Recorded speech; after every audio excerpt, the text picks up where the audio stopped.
Hello friends, नमस्कार। मैं हूं अविनाश। इस वीडियो के इस भाग में आप सभी का स्वागत है। इस वीडियो में हम लोग बात करने जा रहे हैं आरआरबी एनटीपीसी के ऊपर। आरआरबी एनटीपीसी का ऑफिशियल नोटिफिकेशन लीक हुए। किसी भी जोन के किसी भी वेबसाइट पर आप चले जाएं, आरआरबी के किसी भी जोन के वेबसाइट पर ये नोटिस जो आपके सामने दिख रहा नहीं मिलेंगे। पर इस नोटिस में क्या नया दिया गया, क्या गलतियाँ हैं, वो सारी चीज़ हम इस वीडियो में जानने वाले हैं। यदि बात करें इस नोटिस रियल है या फेक, तो रियल है, पर लीक नोटिफिकेशन है, इसमें बहुत सारी गलतियां दी गई है। तो यदि आप इसे ध्यान से पूरा नोटिस को पढ़ेंगे तो बहुत सारी गलतियां देखने को मिलेगा। पर यहाँ पर मैंने ज़्यादा ध्यान से नहीं देखा है, फिर भी जो कुछ गलतियां जो नज़र आए सिर्फ उस गलती को आप सभी को दिखाऊंगा इस नोटिस में। यदि बात करें ऑफिशियल नोटिफिकेशन का, तो आज रात तक, देर रात तक, उम्मीद है कि 6:30 से लेकर रात्रि के 8 बजे तक ऑफिशियल नोटिफिकेशन ऑफिशियल वेबसाइट पर जारी कर दिए जाएंगे।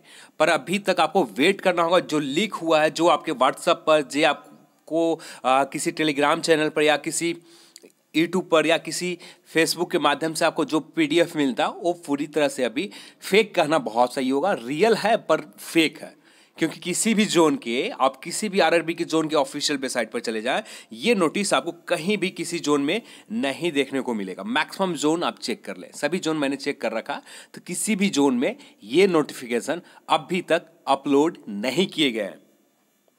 यहाँ पर जो डेट दिए गए ओल्ड के अकॉर्डिंग दिए गए हैं, पर रजिस्ट्रेशन जो स्टार्ट होंगे 1 मार्च से, यानी कल से आपका रजिस्ट्रेशन स्टार्ट हो जाएंगे आरआरबी एनटीपीसी का। यहाँ पर टीसीटी का भी वैकेंसीज के डिटेल्स इसमें दिया हुआ है। यहाँ पर आरआरबी की वेबसाइट पर कल, जब आज शाम को ऑफिशियल नोटिफिकेशन आ जाएगा, उस नोटिस में हम लोग बात करेंगे। पर इसमें क्या नया दिया गया है उस चीज़ को हम लोग देखते हैं। तो यहाँ पर पोस्ट प्रेफरेंस के ऊपर देखें तो यहाँ पर ट्रेनिंग लिपिक सभी का मुझे याद नहीं है कि कितना ग्रेड, किस ग्रेड पेपर है, पर कुछ पोस्ट का, जैसे यहाँ पर देखें यातायात सहायक, इसका जो ग्रेड पे है 6 सीपीसी पर है, 6 सीपीसी पर है, जबकि यहाँ पर दिया हुआ 7 सीपीसी। तो ये भी एक गलत है यहाँ पर। तो इसमें यदि कनिष्ठ लिपिक का सह टंकन, लेखा लिपिक सह टंकन, ट्रेन लिपिक यानी वाणिज्य सह टिकट लिपिक यानी टीसी का भी यहाँ पर टीई का वैकेंसीज भी है। पर यहाँ पर जो ग्रेड पे दिया हुआ है ये गलत है। यातायात सहायक गुड्स गार्ड, ठीक है, गुड्स गार्ड का 7 सीपीसी पर आते हैं। यहाँ पर स्टेशन मास्टर, वाणिज्य प्रशिक्षु सीए का, वरिष्ठ समयपाल, कनिष्ठ लेखा सहायक, यहाँ पर गुड्स गार्ड की भी वैकेंसीज है। पर यहाँ पर किसी भी जोन का वैकेंसीज डिटेल्स नहीं दिया गया।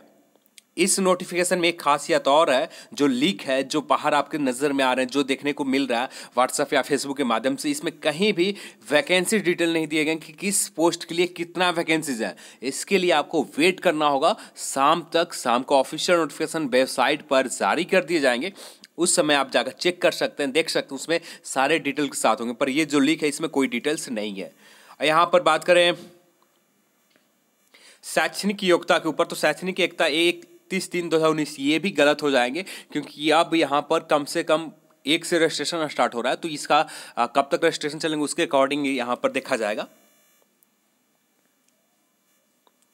यहाँ पर नेक्स्ट पॉइंट पे हम लोग देखें तो यहाँ पर कुछ महत्वपूर्ण परीक्षा के प्रक्रिया के बारे में दिया हुआ है। तो ये सारी चीज़ें दिए गए और इसमें कुछ खास है नहीं। तो अब डायरेक्ट इसके सिलेबस के ऊपर हम लोग देखते हैं इसमें क्या है। तो आप इसे देखते जाइए। तो यहाँ पर पूरा ध्यान से आप पढ़ते हैं तो बहुत सारे आपको गलती देखने को मिलेगा। पर यहाँ पर आपको ऑफिशियल नोटिफिकेशन के लिए वेट करना अभी बहुत सही रहेगा। तो ये ऑफिशियल नहीं है, क्योंकि किसी भी जोन के वेबसाइट पर ये डिटेल्स नहीं दिया गया। ये मेडिकल फिटनेस के क्राइटेरिया है, किस पोस्ट के लिए क्या क्राइटेरिया चाहिए, ये सारी चीज़ दिए हुए हैं। जैसे SM 6/6 जो विज़न चाहिए, तो ये सारी चीज़ होना चाहिए। तो ये उसी तरह से आपके जो पोस्ट प्रेफरेंस है, जो आपकी विज़न है, उसी के अकॉर्डिंग आप पोस्ट प्रेफरेंस फिलअप करें। और ज़्यादा कोशिश करें कि जो टॉप में हो, जिसके कट ऑफ ज़्यादा जाते हैं, जैसे सीए का पोस्ट कट ऑफ बहुत ज़्यादा जाता है, जब रजिस्ट्रेशन आपका स्टार्ट हो तो उस तरह के पोस्ट को टॉप पर रखें, और जिसका कट ऑफ कम जाता है उसका नीचे रखें। तो ये आपको बहुत लाभ होगा। यदि आपका स्कोर टॉप पर पोस्ट के लिए चला जाता है तो वहाँ पर एक बेहतरीन पोस्ट मिल सकता है। कट ऑफ आपका स्कोर बहुत अच्छे हो जाते हैं तो बेहतरीन पोस्ट मिल सकता है। यहाँ पर हम लोग देखें तो कुछ है नहीं। तो ये मेडिकल के ऊपर जानकारी है। तो अभी जब ऑफिशियल नोटिफिकेशन आ जाएंगे तो उसके बाद ही हम लोग बात करना सही होगा। यहाँ पर दिया हुआ एज के ऊपर, एज जो काउंट होंगे 1/7/2019 से काउंट किए जाएंगे, पर जबकि उस नोटिफिकेशन में यहाँ पर एज भी सही दिया हुआ है, 1/7/2019 से ही काउंट किए जाएंगे। यहाँ पर एज क्राइटेरिया जो पोस्ट 12th लेवल पर है, 10+2 लेवल के ऊपर है, इन पोस्ट के लिए जो मिनिमम एज चाहिए 18 से 30, मैक्सिमम एज 30 होना चाहिए, इससे ज़्यादा नहीं। यहाँ पर जो एज काउंट किए जाएंगे 2/7/1989 से लेकर 2/7/1986 से काउंट किए जाएंगे। और यहाँ पर देख सकते हैं, और ये नीचे ये जो पोस्ट है ये ग्रेजुएट लेवल के पोस्ट है। यहाँ पर वायु जो आपका एज है, आयु सीमा में जो छूट है, ये क्राइटेरिया दिया गया है, जो आप सभी लोग जानते हैं, मैक्सिमम चीज़ें आप सभी लोग जानते हैं। अब ये जो पोस्ट है ग्रेजुएट लेवल 7 CPC के ऊपर जो स्तर के लेवल स्तर 4, स्तर 5, स्तर 6 के जो उम्मीदवार हैं, ग्रेजुएट लेवल का जो पोस्ट है, इसके लिए जो एज दिए जाएंगे 18 से 33, यानी मैक्सिमम जो एज रहेगा 33 वर्ष रहेंगे। यहाँ पर जो छूट दिए जाते हैं, जिस तरह से OBC के 3 वर्ष, SC ST को 5 वर्ष, जी उसी तरह से सभी को, एक सर्विसमैन सभी को दिए जाते हैं, तो उसी तरह से आप सभी लोग जानते हैं इस चीज़ को ऊपर। अब यहाँ पर जैसे आप यहाँ पर दिया हुआ है कितना वर्ष दिए जाते हैं।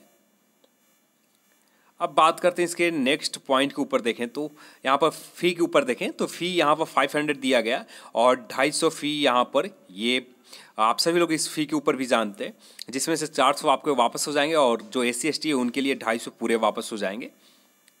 जो शुल्क भुगतान की तिथि तो इसमें 31 दिया गया, तो ये जब ऑफिशियल नोटिफिकेशन, जो संशोधित नोटिफिकेशन आएंगे आज शाम को, उसमें देखना होगा, सही होगा। ये जो नोटिस है ये लीक नोटिस है, मैं आप सभी को बार बार बता रहा हूँ, ये जो नोटिस है किसी भी जोन के वेबसाइट पे नहीं मिलेगा। ये नोटिस सिर्फ लीक किया हुआ है RRB के द्वारा, पर रियल है, पर नोटिस लीक नोटिस है। इसमें जो सिलेबस वगैरह है सारी चीज़ सही है, पर कुछ डिटेल जैसे पोस्ट प्रेफरेंस, जैसे वैकेंसी डिटेल्स, ये सारी चीज़ मिसिंग है, इस नोटिस में नहीं दिया गया। किस जोन में कितना पोस्ट है, ये सारी जानकारी इस पोस्ट नोटिस में कहीं भी नहीं दिए गए। अब बात करें EW, आर्थिक रूप से कमजोर वर्ग के लिए भी यहाँ पर इस नोटिस में मेंशन किए गए, जो 8 लाख से सकल यानी वार्षिक आय से कम है, तो वे लोग, या इसका जो 5 एकड़ जमीन उनका कम है, अब 1000 वर्ग मीटर से अधिक जो उनका मकान 1000 वर्ग मीटर से कम है, वे लोग, ये सारे बेसिक क्राइटेरिया है। अधिसूचित नगर पालिका में 100 वर्ग गज से अधिक आवासीय भूखंड ना होना चाहिए। तो ये इस तरह से सारे चीज़ डिटेल्स हैं जो इकोनॉमिकल बैकवर्ड क्लास के आते हैं। यदि आप इस फॉर्म को फिलअप करना चाहते हो तो इसका एक रजिस्ट्रेशन जैसे फॉर्म फिलअप करें तो उस पर आपको वेबसाइट पर भी देना होगा, और साथ में इसको ऑफिशियली ब्लॉग पर जाकर, या इसमें मेंशन किया गया होगा, यहाँ पर कुछ दिया होगा कि यहाँ पर करना, सक्षम अधिकारी द्वारा जारी आय संपत्ति प्रमाण प्रस्तुत करने होंगे, और EWU के तहत आरक्षण का लाभ लिया जा सकता है। EWU होने के उम्मीदवार के दावे केवल अनुग्रह थर्ड में दिए गए निर्धारित रूपों से निम्नलिखित से किसी एक प्राधिकारी द्वारा किया जा सकता है। अब इसमें जो डिटेल्स दिए गए जैसे जिला मजिस्ट्रेट प्रथम श्रेणी, ये सारे जितने लोग भी हैं इनके द्वारा यदि आपका इकोनॉमिकल बैकवर्ड सर्टिफिकेट आप बनाते हैं, जो इसमें क्राइटेरिया मेंशन किया है, तब भी आपका जाकर मान्य होगा। यहाँ पर जिला पूरा क्लियर दिया गया, और कलेक्टर, अपर जिला मजिस्ट्रेट, अपर, ये सारी चीज़ डिटेल्स दिए गए। राजस्व अधिकारी तहसीलदार के नीचे ना होने हो, जो यदि आपका सर्टिफिकेट राजस्व अधिकारी को तहसीलदार से पोस्ट नीचे नहीं होना चाहिए रैंक, ये सारी चीज़ दिए गए। अब बात करते हैं हॉरिजॉन्टल आरक्षण, क्षैतिज आरक्षण दिए जाएंगे, तो ये सारी चीज़ आप सभी लोग जानते हैं पहले से ही, तो इसमें हम लोग नहीं देखते हैं। इसके सिलेबस के ऊपर अब ये कुछ नीचे आपको मिल जाएंगे थोड़ी देर ही बाद। हम लोग सिलेबस अब देखते हैं, इसमें सिलेबस में क्या चीज़ दिए गए, नए चीज़ क्या चीज़ इसमें शामिल की गई। जैसे मैंने आप सभी को बताया था RRB NTPC के कल मैंने आप सभी को सिलेबस जो बताया था, ठीक उसी तरह से सिलेबस में दिए गए। अभी तक इंग्लिश वेरिएंट, इंग्लिश में लैंग्वेज में होगा, ये अभी तक लीक नहीं है। जो लीक हुआ है, बाहर आए हैं, जो नोटिफिकेशन बाहर लीक वायरल हो रहे हैं, ये सिर्फ हिंदी माध्यम, हिंदी लैंग्वेज वाले ही बाहर हुए हैं लीक। अब यहाँ पर एग्ज़ाम के क्राइटेरिया देखें तो CBT 1 के एग्ज़ाम 90 मिनट समय दिए जाएंगे। सामान्य जागरूकता, जनरल अवेयरनेस से 40 प्रश्न पूछे जाएंगे, जो मैंने आप सभी को भी बताया था। 30 यहाँ से गणित से पूछे जाएंगे, मैंने आप सभी को 25 बताया था, पर यहाँ पर प्रश्न जो रहेगा 30 रहेंगे, और सामान्य बुद्धि और तर्क शक्ति यानी रीजनिंग से यहाँ पर प्रश्न 30 प्रश्न पूछे जाएंगे। टोटल 100 का प्रश्न होगा। ये एग्जाम जो होगा, यहाँ पर नेगेटिव मार्किंग के ऊपर बात करें तो 1/3 नेगेटिव मार्किंग होंगे और यहाँ पर भी आपको कट ऑफ निर्धारित किए जाएंगे। जैसे पिछले एग्जाम में आप सभी लोगों ने देखा था, मिनिमम क्राइटेरिया 30%, 40% और 25% ये क्राइटेरिया रखे गए थे, पर यहाँ पर ऐसा कुछ नहीं है। यहाँ पर भी आपको शिफ्ट 1 में कट ऑफ शिफ्ट 2 के लिए बनाए जाएंगे। शिफ्ट 2 एग्जाम में जो मेन एग्जाम होगा शिफ्ट 2 ही होंगे, पर यहाँ पर कट ऑफ निर्धारित शिफ्ट 1 को भी रखा जाएगा शिफ्ट 2 एग्जाम में आपको जाने के लिए। तो यहाँ पर भी आपको बहुत मेहनत करने होंगे। यदि बात करें यहाँ पर सिलेबस के ऊपर, तो अंक गणित, बॉड मास, दशमलव, वीन, लघुनात्मक, एलसीएम, एचसीएफ, अनुपात से अनुपात, प्रतिशत, परसेंटेज, मेंसुरेशन, क्षेत्रमिति, समय और कार्य, वर्क एंड टाइम, समयान दूरी, सामान्य एसआईसीआई, प्रॉफिट एंड लॉस, समान बीजगणित, अलजेब्रा, ज्योमेट्री, ट्रिगोमेट्री, प्रारंभिक सांख्यिकी, नंबर सिस्टम से भी आपको प्रश्न पूछे जाएंगे। और रीजनिंग के ऊपर देखें तो यहाँ पर रीजनिंग के ऊपर भी दिया गया, तो अनुरूपता, अनुक्रम, संख्या श्रृंखला, कोडिंग डिकोडिंग, गणितीय सक्रियता, समानताएं, अंतर संबंध, विश्लेषणात्मक तर्क, युक्ति, वाक्य, बिना क्रम रखना, जम्बलिंग जैसे रीजनिंग रहेंगे, वेन आरक, जो मैंने आप सभी को बताया था ठीक उसी तरह से आपका सिलेबस में भी दिया गया है। जो मैंने कल आपको उस वीडियो को आप देख लें, आप प्ले लिस्ट में आपको वीडियो मिल जाएंगे। और यहाँ पर बात करें सामान्य जनरल अवेयरनेस से जो प्रश्न रहेंगे, राष्ट्रीय अंतर्राष्ट्रीय महत्व से related, national international current affairs जो इवेंट्स चल रहे हैं, जैसे स्कीम के ऊपर, स्कीम बहुत इंपॉर्टेंट रहती है, इससे बहुत सारे प्रश्न पूछे जाते हैं आपके एग्जाम में। यदि बात करें स्कीम से छोड़कर, जैसे स्पोर्ट्स भी अब फेवरेट बनते जा रहा है रेलवे एग्जाम में, स्पोर्ट्स से रिलेटेड भी प्रश्न पूछे जा रहे हैं। आज ये छोटे लेवल पर, आपके स्टेट लेवल पर भी कुछ करंट अफेयर्स पूछ दिए जाते हैं। तो इस तरह से आपको यहाँ पर बहुत अच्छे से मेहनत करना होगा।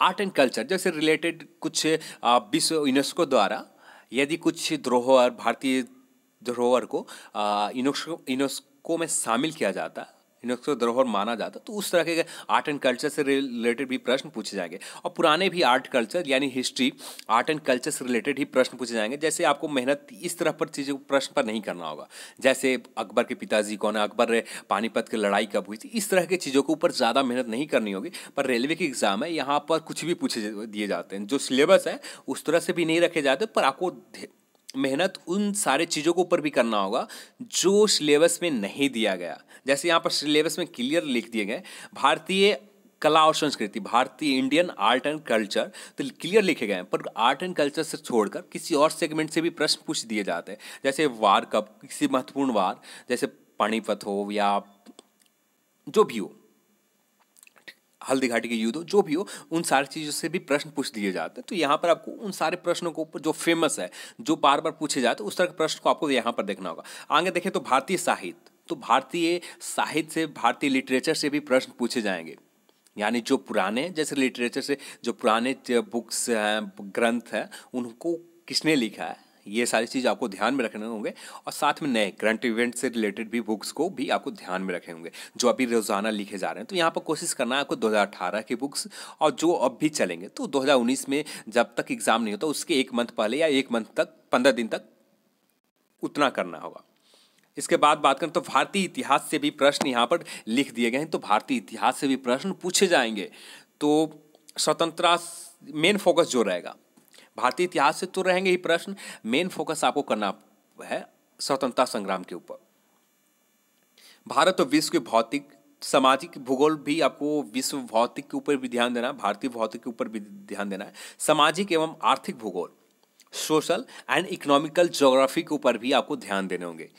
इसके ऊपर आपको किसी भी बुक ले लेते हैं सोशल इकोनॉमिकल ज्योग्राफी के लिए, तो वो काफ़ी रहेंगे। एनसीईआरटी बहुत बेहतर रहेगा, पतला सा है, ज़्यादा बुक उसमें मेहनत नहीं करनी होंगे। 100 पेज है और उसमें स्टोरीज की तरह बता रहे थे, तो आपको ज़्यादा मेहनत नहीं करनी होगी। उस तरह की बुक आप ले लेते हैं, या किसी भी ज्योग्राफी, महेश परमाल जैसे बुक ले लेते हैं, Mahesh Parmal sir, cosmos publication, वो बुक आपको बहुत हेल्पफुल होंगे। पर यहाँ पर आपको कवर तो करना होगा, क्योंकि यहाँ सिलेबस में मेंशन किए गए कि इस तरह के प्रश्न पूछे जाएंगे। जबकि बात करें ALP ग्रुप डी में तो इस तरह से कुछ मेंशन नहीं किए गए थे, तो आप नॉर्मल पढ़ के गए तो आप एग्जाम बेहतर दे दिए। पर यहाँ पर आपके सिलेबस में मेंशन किया गया भारतीय इतिहास, भारतीय geography, social and economical geography, ये सारी चीज़ आपको मेंशन किए गए। इंडियन पॉलिटी, शासन व्यवस्था यानी कॉन्स्टिट्यूशन से भी प्रश्न यहाँ पर पूछे जाएंगे। राजनीतिक प्रणाली से भी प्रश्न पूछे जाएंगे। भारत के समान वैज्ञानिक तकनीक, जो साइंस एंड टेक्नोलॉजी में रोजाना विकास हो रहा है, उस विकास के ऊपर भी आपको प्रश्न देखने होंगे। अंतरिक्ष के ऊपर जो रोजाना इसरो के द्वारा ये सारे जो जो प्रक्षेपण किए जाते हैं, जो सैटेलाइट लॉन्च किए जाते हैं, उस तरह के प्रश्न को भी आपको ध्यान रखना होगा। और इस तरह के प्रश्न मैक्सिमम चांसेस रहते हैं कि आपको एग्जाम में पूछे जाए, और मैक्सिमम चांसेस हैं कि पूछे जाएंगे। 2018, 2017, इस 2017 और 2018 में जितने भी लॉन्च किए गए, तो उस तरह के प्रश्न को आप देख लें, कहाँ से लॉन्च किए गए, तो उसके बेसिक जानकारी आप रख लें, बस काफ़ी रहेंगे। परमाणु कार्यक्रम, संयुक्त राष्ट्र के ऊपर, UN के ऊपर भी आपको यहाँ पर देखना होगा। जितने भी महत्वपूर्ण अंतर्राष्ट्रीय कॉन्स्टिट्यूशन बॉडी है, जितने भी महत्वपूर्ण, ठीक है, चाहे UN हो गए, चाहे अंतर्राष्ट्रीय व्यापार संघ हो गए, या अंतर्राष्ट्रीय सेवा जो यूनेस्को, सारी चीज़ें जितने भी है, उनके बॉडी के ऊपर इनके कब संस्थापना हुई थी, इनकी कहाँ पर, किस जगह पर इनका कार्यालय, ऑफिस है, ये सारी चीज़ किस देश में है, ये सारी चीज़ आपको जानकारी रखने होंगी। इनमें कितने देश ज्वाइन करके रखे हैं, तो इस तरह की चीज़ों के ऊपर भी आपको ध्यान देना होगा। आप हर टॉपिक इसमें जो सिलेबस में दिया गया, इस सिलेबस में हर टॉपिक के ऊपर टॉपिक वाइज करते हैं, तो आपको उम्मीद करता हूं कि आपको बेहतर हो जाएंगे। एग्जाम आते आते बहुत बेहतरीन आप यहाँ पर कर सकते हैं। जैसे यहाँ पर क्लियर मेंशन किया गया संयुक्त राष्ट्र यानी UN, यूनाइटेड नेशन, और उसके अन्य जो यूनाइटेड नेशन से रिलेटेड 6 अन्य महत्वपूर्ण अंग है, या कुछ अन्य उनसे महत्वपूर्ण संगठन, जैसे एशियान हो गए, चाहे सार्क हो गए, या इस तरह के जो संगठन है, उस संगठन के ऊपर भी जानना होगा। इसमें कौन से देश ज्वाइन किया है, कौन कौन सी कंट्री है, इसमें कितने सदस्य लोग देश हैं, ये सारी चीज़ के ऊपर आपको फोकस करने होंगे। और इसको एक नोट्स बना लें, कुछ ज़्यादा नहीं होंगे, मुश्किल से 20 से 30 UN से रिलेटेड 6 कॉन्स्टिट्यूशन बॉडी हो गए। उसके बाद बात करें UN से रिलेटेड जो भारत जिस देश में से उसमें शामिल है, उस तरह के मिलाकर लें तो इसमें 10 से 15 हो जाएंगे।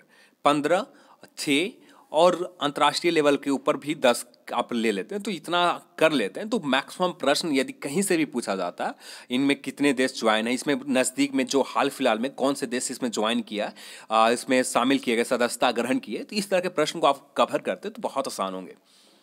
यहाँ पर बात करें तो कंप्यूटर दस्तावेज, विशेष सरकारी कार्यक्रम, भारतीय वनस्पति जीव, भारत के महत्वपूर्ण सरकारी सार्वजनिक क्षेत्र में संगठन, भारतीय जो संगठन है, जो महत्वपूर्ण कॉन्स्टिट्यूशन बॉडी है, उसके ऊपर भी आपको ध्यान देने होंगे। जो न्यूनतम प्रतिशत अंक दिए गए हैं 40%, 30% और 30% और 25% और 2% दिव्यांग लोग, उनके लिए छूट दिए जाएंगे। अब बात करें CBT 2 के ऊपर, तो CBT 2 में हम लोग देखें तो यहाँ पर भी आपको समय दिए जाते हैं 90 मिनट, जबकि यहाँ पर प्रश्न हो जाते हैं 120 प्रश्न पूछे जाते हैं। यहाँ पर बात करें तो समान बुद्धि और तर्क शक्ति से 35 प्रश्न, और गणित से 35 प्रश्न, और समान जागरूकता से 50 प्रश्न पूछे जाएंगे। तो ये सारी चीज़ दिए गए हैं, तो इसके अकॉर्डिंग ही आप अपने तैयारी को आगे बढ़ाएं। जैसे आपने RPF SI में एग्जाम देखा, तो उस तरह के प्रीवियस ईयर के पेपर आपको मिलते हैं, एग्जाम के पेपर मिलते हैं, तो उस तरह के प्रश्न को आप एक बार देख रहे हैं। मैथ के लेवल क्या आता है, उसमें जितने भी मैथ के प्रश्न उससे रिवीजन करें, उससे प्रैक्टिस करें, जितना प्रैक्टिस हो सके रीजनिंग के ऊपर प्रैक्टिस करें। RPF के आपको किसी भी वेबसाइट पर आपको यदि खोजते हैं तो बिल्कुल ही मिल जाएंगे, या अपने दोस्तों से जिसने आपके एग्जाम दिया, तो कुछ शिफ्ट में जो एग्जाम हुए उन सभी शिफ्ट के आप एकत्र कर लें प्रश्न को, आपको बेहतर हो जाएंगे। इसके सिलेबस में सिर्फ वही चीज़ मेंशन किए गए, कुछ नया नहीं है। और यहाँ पर आप देख सकते हैं, तो जो CBT 1 का सिलेबस है, ठीक उसी तरह से यहाँ पर भी सिलेबस में दिया गया है। यहाँ पर भी आपको मिनिमम, यदि आप एग्ज़ाम को आप दिखाना चाहते हैं लोगों को, हाँ क्वालिफाइंग किया, 40%, 30%, 25% स्कोर करते, तभी आप बता सकते हैं, नहीं तो इसके नीचे स्कोर है तो आप यहाँ पर फेल है। अब बात करें, यहाँ पर कुछ है नहीं, यहाँ पर आप सभी लोग जानते हैं।